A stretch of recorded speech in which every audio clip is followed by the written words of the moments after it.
영문문화의 이해 수업입니다. 반갑습니다. 글로벌 문화 콘텐츠 학부 김성원 교수입니다. 이번 차시 수업 주제는 영국의 문화와 예술 파트 1입니다. 수업 내용은 다음과 같습니다. 1. 개요, 2. 영어의 발달, 3. 미디어입니다. 첫 번째, 개요입니다. 영국은 전통적으로 풍부한 문학 분야 이외에도 다양한 문화, 예술 분야에서 큰 활력을 보이며 세계적 흐름을 선도하고 있습니다. 신문과 국영방송의 종주국인 만큼 미디어의 큰 영향력 하에 고급 문화와 대중문화가 나란히 번성하였습니다. 특히 20세기 후반 들어서는 대중음악과 영화, TV 드라마, 버라이어티 쇼, 뮤지컬, 미술, 배신, 건축 등의 분야에서 두각을 나타냈습니다. 문화의 심미적 수준에 따라 고급 문화와 저급 문화를 구분하기도 합니다. 대개 고급 문화란 오랜 예술적 전통의 맥락에 있는 문화를 가리키고 저급 문화는 대량 생산된 대중문화 산물을 가리키는 경우가 많습니다. 영국은 세계가 인정하는 문화 초강국이며 런던은 세계의 문화 수도라 불러도 손색이 없습니다. 영국은 1996년경부터 정부 차원에서 쿨 브리타니아라는 슬로건 아래 문화와 예술의 중흥에 적극적으로 나서고 있습니다. 이후 지금까지 이 슬로건은 영국이 자국 문화와 예술의 우수성을 국내외적으로 홍보할 때마다 자주 등장합니다. 지금 보고 계시는 사진은 그 스파이스 걸스의 멤버 게리 할로웰이고요. 쿨 브리타니아를 대표했던 스파이스 걸스의 멤버 게리 할로웰이 1997년 브릿 어워즈에서 입었던 유니언 잭 드레스 의상을 재현한 모습입니다. 쿨 브리타니아, 1990년대 들어 활기찬 모습을 보인 영국 문화를 가리키는 말입니다. 1960년대 브리티시 인베이전으로 대표되는 영국 팝 문화에서 영감을 받아 생겨난 표현입니다. 스파이스 걸스, 블러, 오아시스로 대표되는 브릿팝의 흥행은 7, 80년대 격동의 세월을 보냈던 영국 사회를 새로운 낙관론으로 흘러가게 만들었으며 마침 1997년 정권교체로 신노동당을 표방하던 토니 블레어 정부에서 영국의 낡은 이미지를 벗고 젊은 모습으로 나아간다는 국민운동을 전개하기까지 했습니다.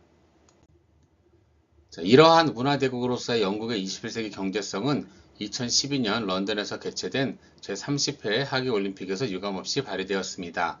이 올림픽은 과거에 낙후된 이스트 런던을 재생하여 개최의 중심지로 삼았습니다. 지금 보고 계신 저 자료는요, 이스트 빌리지, 이스트 런던에 관련된 내용입니다. 런던 동부 스트래퍼드에 있는 지역으로서 2012년 하계올림픽 선수촌으로 설계되고 건설되었으며 현재는 독립상점, 바, 레스토랑이 완비된 새로운 주거지역으로 전환되었습니다. 이 지역은 원래 스트래퍼드 시내 북쪽에 있는 오염된 폐기물 처리장과 산업 건물들이 있던 장소였으며 현재 이 지역에는 7천여 명의 사람들이 거주하고 있습니다. 지금 보고 계시는 자료가 런던의 지도이고요. 그 빨간색 화살표로 있는 부분이 이스트 런던입니다. 오른쪽에 있는 지도는요, 이스트 런던, 이스트 빌리지에 있는 그 올림픽, 스테디움 있던 그 자리들에 대한 지도입니다. 1970년대에 큰 인기를 누린 록밴드 퀸의 전설적인 보컬로서 이민자 출신이었던 프레드 머큐리를 이미지 합성으로 불러내어 관중들과 하나 되는 공연으로 설정을 이룬 폐막식은 다양한 인종의 공존과 문화적 혼합의 바탕을 둔 젊고 창조적인 영국을 마음껏 과시하였습니다. 지금 보고 계시는 자료가 프레드 머큐리에 대해 관련된 것이죠. 왼쪽에 있는 게 사진이고요.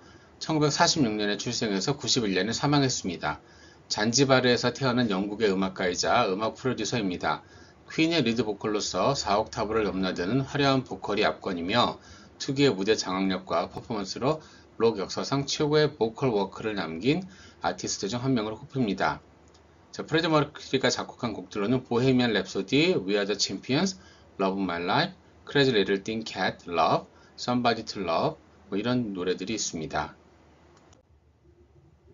2012년 하계올림픽 폐막식은 2012년 8월 10일 오후 9시부터 00시 11분까지 약 3시간 11분간 런던 올림픽 스테디움에서 거행되었습니다. 2012년 런던 올림픽의 폐막식은 전 세계 7억 5천만 명이 시청한 것으로 집계되었습니다. 과거에 제국으로서 미국, 호주, 캐나다, 인도, 아일랜드, 뉴질랜드, 나이지리아, 파키스탄, 남아프리카 공화국, 자메이카 등의 식민지에 뿌렸던 언어와 문화, 제도적 영향력이 새로운 결실로 이어지고 있는 것입니다. 문화적 개방성이 신자유주의 영국의 이데올로기로 작용해온 상황에 대한 비판이 꾸준히 있어온 것은 물론이고 브렉시트 등을 통한 반이민, 반세계화의 정서가 역흐름으로 부상하고 있습니다. 하지만 젊은 세대의 친유럽, 친세계적 정서와 개방적 문화는 오늘날의 영국을 이끌어가는 핵심적 에너지라고 볼 수 있을 것입니다. 두 번째, 영어의 발달입니다. 영어는 영국, 미국, 캐나다, 호주, 아일랜드, 뉴질랜드를 비롯한 60여 개국에서 공식 언어로 사용되고 있으며 카리브해, 아프리카, 그리고 동남아 등지에서 광범위하게 사용되고 있습니다. 또한 영어는 단일 언어 사용 인구 면에서 중국어, 스페인어에 이어 세계에서 세 번째이며 전 세계 대다수 국가에서 제2 외국어로 채택되는 등 국제적으로 가장 큰 영향력을 가진 언어라고 할 수 있습니다. 영어는 기원전 5세기 게르만족의 브리튼 섬 침입에 그 기원을 두고 있습니다. 당시 브리튼 섬에는 켈트어를 사용하는 켈트족이 살고 있었는데 게르만족의 침입으로 켈트어가 축출되고 앵글족의 언어인 앵글리시가 사용되었습니다. 이것이 오늘날 우리가 알고 있는 잉글리시 즉 영어입니다. 1066년 노르만 정복 이후 영국 왕실과 귀족 및 상류층이 프랑스어를 사용하면서 영어는 하류 계층의 언어로 전락하는 수모를 겪기도 했습니다. 14세기에 이르러서야 영어는 주류 언어의 위치를 회복했지만 이전에 비해 프랑스어 단어가 많이 추가된 형태로 변모하였습니다. 1604년 최초의 사전이 발간되면서 체계화되기 시작한 영어는 대영 제국의 세계 식민지화 및 산업혁명을 발판으로 국제적 영향력을 크게 발휘하게 되었습니다. 이는 20세기 들어 영국의 뒤를 이어 영어를 국어로 하는 미국이 세계의 패권을 차지하면서 더욱 강화되었습니다. 세계화와 정보화의 시기에 만국 공통어적 위상을 재확립하고 있는 영어의 위력은 쉽게 기울 것으로 보이지 않습니다. 셰익스피어를 읽기 위해 영어를 배웠던 사람들은 이제 자신의 이야기가 널리 읽히도록 영어를 더 적극적으로 배우고 있으며 이는 따로 강력한 언어 문화 전통을 지닌 한국, 일본, 중국 같은 한자 문화권은 물론 프랑스어와 독일 같은 유럽 내의 경쟁국들에서도 예외가 아닙니다. 자, 링구아 프랑카에 대해서 알아보겠습니다. 서로 다른 모어를 사용하는 화자들이 의사소통을 하기 위해 국제어, 공통어로 사용되는 제3언어를 말하며 국가나 단체에서 공식적으로 정한 언어를 뜻하는 공용어와는 다른 개념입니다. 자, 정의를 통해 알 수 있듯 특정 언어를 지칭하는 표현이 아니라 언어 가교의 기능을 수행하는 언어들을 통칭하는 표현입니다. 여기에서 의미가 파생되어 학술, 상업 등의 특정 분야에서 널리 사용되는 언어란 뜻으로 사용되기도 합니다. 피진이나 크리올은 유사한 개념이지만 정의상 완전히 일치하진 않습니다. 링구아 프랑카는 이탈리아어로 프랑크의 언어라는 의미입니다. 중세 유럽에서 형성된 어휘인지라 어원이 분명하진 않습니다. 가장 유력한 학설에 따르면 링구아 프랑카가 현재 의미와는 다르게 본디 특정 언어를 지칭하는 표현이었으며 유럽인들을 통틀어 프랑크라고 칭하던 아랍인들의 표현을 이탈리아어로 번역한 것이 자리잡았다고도 합니다. 이러한 상황에 걸맞게 영어는 과거 프랑스어 단어를 대거 흡수했듯이 타 문화권의 단어를 역동적으로 흡수함으로써 세계어로서의 면모와 활력을 유지해가고 있습니다. 영국 내에서는 BBC 발음을 기준으로 하는 표준어, Received Pronunciation 교육에 반대하여 지역어를 강조하는 흐름이 널리 자리 잡았으며 세계적으로도 발음과 어법에서 다양한 영어에 대한 관용을 장려하는 분위기 또한 공감을 얻어가고 있습니다. 세 번째, 미디어입니다. 1922년에 설립된 BBC, British Broadcasting Corporation은 공중파 TV, 라디오 및 인터넷 송출 시스템을 갖춘 영국의 공영방송사로서 세계 최대 규모를 자랑합니다.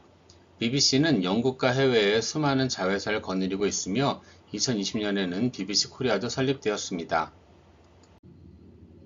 영국 방송공사 BBC입니다.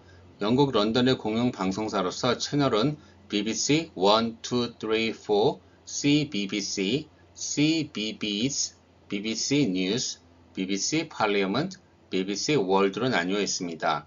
BBC의 주력 방영 서비스 BBC 1과 2는 그리고 BBC 라디오 1, 2, 3, 4, 5는 아날로그로 주파수로 송신하며 나머지 채널들은 디지털로 송신합니다. BBC 팔리아먼트는 영국의 유일한 정치 전문 채널입니다. 시사 프로그램을 텔레비전과 라디오 그리고 인터넷을 통해 전 세계에 방영하고 있습니다. BBC는 다큐멘터리로도 유명합니다. 과학, 역사, 사회, 물리, 지구과학, 고생물학을 주제로 한 수많은 다큐멘터리가 BBC에서 제작되었으며 다큐에서 제공하는 정보의 정확성과 풍부한 장르 및 영상들로 인해 현재 BBC 다큐는 수많은 시청자들의 인기를 누리고 있는 상태입니다. 영국에 2만 6천여 명의 직원을 고용하고 있으며 1년 예산이 약 40억 파운드가 넘습니다. 자, 입장 없이 사실만을 전달하는 스트레이트 뉴스와 다큐멘터리, 교육용 프로그램을 대표로 언론의 중립성과 공공성을 추구해온 BBC는 영국 내 공중파 방송 서비스에 대해서 시청료로 운영비를 충당하고 있습니다. 1955년 민영 방송사인 ITV 인디펜던트 텔레비전이 설립되어 BBC와 경쟁했습니다. 1982년에는 상업 자본의 독립성을 강조하는 채널4가 설립되어 영국의 다양한 현실을 조명하고 각종 문화 프로그램과 실험적인 오락 프로그램, 장편 특집 영화들을 제작하여 TV 문화의 재부흥을 이루었습니다. 현재는 공익법인에 의해 운영되어 있으며 1997년 채널5가 추가되었습니다.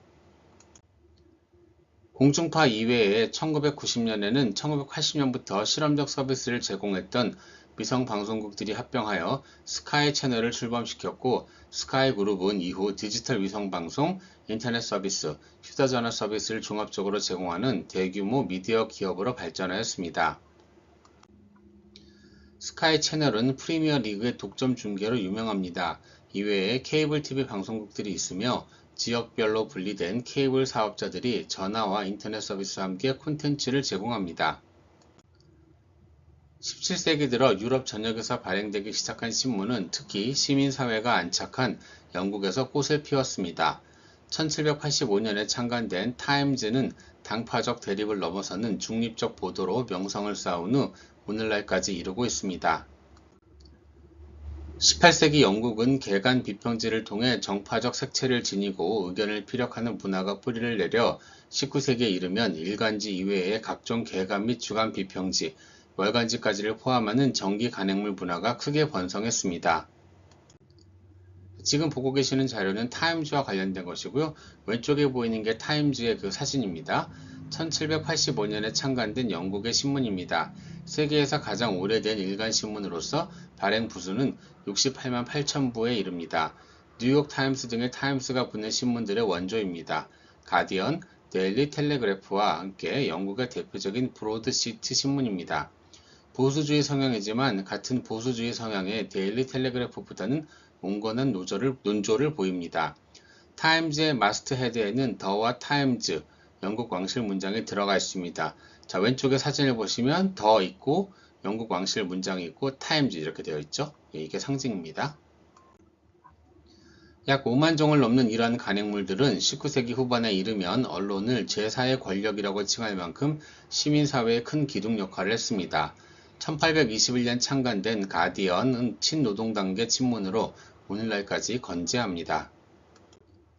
하지만 이미지를 함께 출판하는 것이 자리를 잡은 20세기 전환기에는 데일리 메일, 데일리 미러와 같이 선정성이 두드러지는 타블로이드판 황색 언론들이 확대된 독서 대중을 사로잡았습니다. 이들은 20세기 내내 시민의 우중화를 주장하는 매체로 지목되었습니다. 선과 1969년 이를 인수한 언론재벌 루퍼트 머독의 악명은 현재까지 이어집니다. 지금 보고 계시는 자료는 키스 루퍼트 머독과 관련된 것입니다. 왼쪽에 있는 게 그의 사진이고요. 오스트레일리아에서 태어난 기업인 언론인입니다. 과거 뉴스코퍼레이션 21세기 폭스의 설립자이자 회장이었습니다. 현재는 뉴스코프와 폭스코퍼레이션의 설립자이자 회장이며 대표적인 글로벌 미디어 거물로 불립니다. 유명 종군 기자이자 신문 발행인이었던 키스 머덕의 아들로 1952년 아버지의 갑작스러운 사망으로 애들레이드에서 뉴스 리미티드라는 작은 신문사를 상속받아 운영하기 시작했습니다. 이것이 미디어 제국의 시작입니다. 이러한 언론 환경은 21세기 전환기에 다시 한번 큰 변화를 맞게 됩니다. 1970년대 이후 신문 구독률은 점점 떨어져 왔는데 정부 기관인 통신규제위원회의 자료에 의하면 2013년에는 일간지를 구독하는 사람들의 비율이 40%에 그쳤습니다. 런던의 경우 지하철 역사 중심으로 무가지들이 배포되며 스마트폰을 통한 언론 보도 검색이 가능해져 유료 일간지들에게 타격을 주고 있습니다. 타임스와 같은 유력 일간지 몇 개는 지하철에서도 편하게 볼 수 있도록 기존의 대형 판형에서 타블로이드판으로 축소하는 등 시장에서 살아남기 위해 안간힘을 쓰고 있습니다. 2014년 영국 인구의 89.9%가 인터넷을 사용하는 것으로 조사되었습니다. 인터넷과 모바일 미디어, 넷플릭스와 같은 OTT 서비스의 급속한 보급세는 영국에서도 예외가 아닙니다. 2015년 7월 초 영국의 언론들은 특히 젊은 층에서 TV를 시청하지 않는 비율이 점점 높아지고 있으며 이에 따라 BBC의 시청료가 줄어들어 향후 1천여 명 가까이 직원을 감축할 계획이라고 보도했습니다. 수업 활동, 수업 리뷰 및 정리입니다.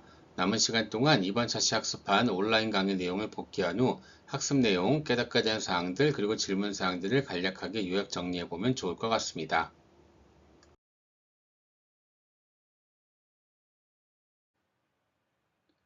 이번 차시 수업은 여기까지입니다. 장시간 온라인 강의 시청하시느라 수고 많이 하셨습니다. 다음 시간에 뵙겠습니다. 감사합니다.